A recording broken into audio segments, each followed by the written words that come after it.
In the heart of the Silver Grove, where moonlight filtered through branches like liquid silver, the elves lived untouched by time. Their world was a realm of song and silence, where every tree whispered the name of those who had come before. Among them walked Aelindra, a healer whose eyes shimmered like starlight upon dew. Her gift was rare. She could hear the voices of roots, the pulse of the forest's heart. But lately those voices trembled with warning. Beyond the serene glades, a shadow stirred, older than the mountains themselves. One night, as the silver mist curled low, Aelindra saw a flicker of crimson between the trees, a color forbidden in the grove. And with that, destiny took its first breath. That crimson belonged to Kael, a wandering elf whose exile had carved grief into his face. He had once been a guardian of the northern forests, but betrayal had cast him into silence. Aelindra found him collapsed by the silver stream, his cloak torn, his blood mingling with the sacred waters. When she touched him, the forest itself seemed to recoil. "You should not be here," she whispered. His eyes opened, silver green and weary. "Neither should the truth," he murmured. Though forbidden to harbor outsiders, Aelindra carried him to her hidden glade, where ancient flowers glowed faintly in the night.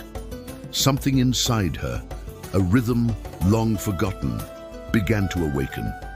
Days turned to nights, and Kael's strength returned beneath Aelindra's care. He spoke little, but his silence carried stories she longed to hear. Each time their eyes met, the forest seemed to hush, as if listening to a secret. But not all silence was peace.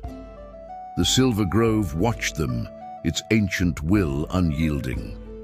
One evening, as the two stood beside the reflecting pool, Kael's reflection shimmered with darkness. "You're bound to something," Aelindra said softly. "I'm bound to everything I once destroyed," he replied.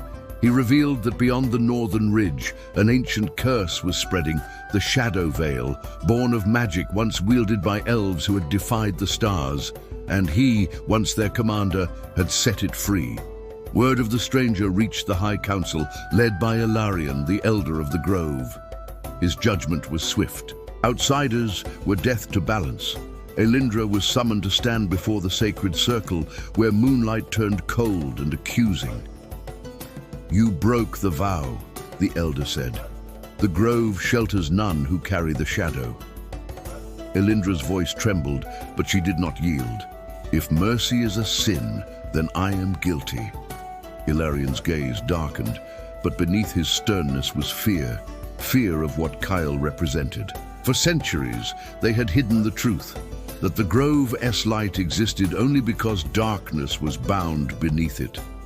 And now, that darkness had found a name again. Banished from her home, Aelindra fled with Kael into the deeper forest, where roots grew like bones beneath the earth. There, in a cavern of luminous moss, Kael revealed the truth. Long ago, the Silver Grove's founders had trapped the Shadow Veil by binding it to his soul. To save their realm, he became its prison. But when war came, they turned on him, sealing his name from memory. "They feared me," Kael said, voice heavy, "and they were right to." Yet Aelindra saw not the monster they condemned, but the man who carried the weight of eternity alone. She touched his scarred hand. "Then let me share it," she whispered. Their bond deepened, and with it the forest changed. Flowers bloomed where Kael walked, yet their petals bled black at dawn. Aelindra felt the grove's magic shift, alive, but trembling between light and ruin. One night, Kael confessed his truth. "The curse feeds on love. It turns what is pure into the thing it fears most." Aelindra smiled faintly. "Then let it fear me." When she kissed him beneath the moon, shadows coiled through the air like ribbons of night. In that moment, the grove stirred. Its roots quaked. The moon dimmed, and the forest whispered one word through its trembling leaves: doom. Ilarion came to them at dusk, carrying a staff carved from starlight. "You've doomed us both," he said to Kael. "The veil awakens. The elder's face was carved with grief. "You should have remained buried." Kael stepped forward, his voice calm. "Then bury me again, but not her." But the grove no longer listened. Tendrils of shadow began to rise, black smoke curling from the roots, devouring moonlight. Aelindra felt her heart race with both fear and defiance. "If the grove must fall," she said, "then let it fall knowing love existed within it." The ground shuddered, ancient trees crying as their lifeblood turned to ash. Kael raised his arms, summoning the remnants of his power. "Go!" he shouted. "If you stay, it will take you too." But Aelindra refused. She pressed her palm to his chest, and light burst from her touch, silver against the black. The shadows recoiled, screaming like 1,000 lost voices. Ilarion, weeping, lifted his staff and joined them, chanting words older than the stars. Together, they forced the veil back, but every spell demanded a cost. Kael's eyes dimmed as his essence began to unravel. When dawn rose, the silver grove lay silent. The moonflowers had withered, the streams turned to mist. Only Aelindra knelt where Kael had stood, clutching a silver pendant that glowed faintly with his light. Ilarion approached, his voice soft. "He's gone beyond the veil, to keep it closed." Aelindra looked toward the horizon. "Then, so long as the stars shine, he still exists."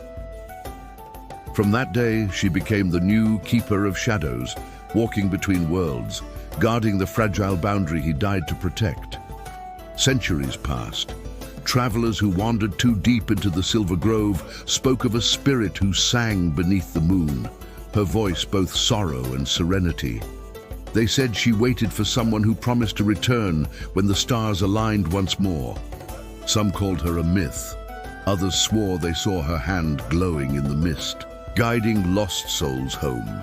And on nights when the wind carried her song, the shadows beneath the trees seemed to dance, like lovers reunited for a heartbeat of eternity.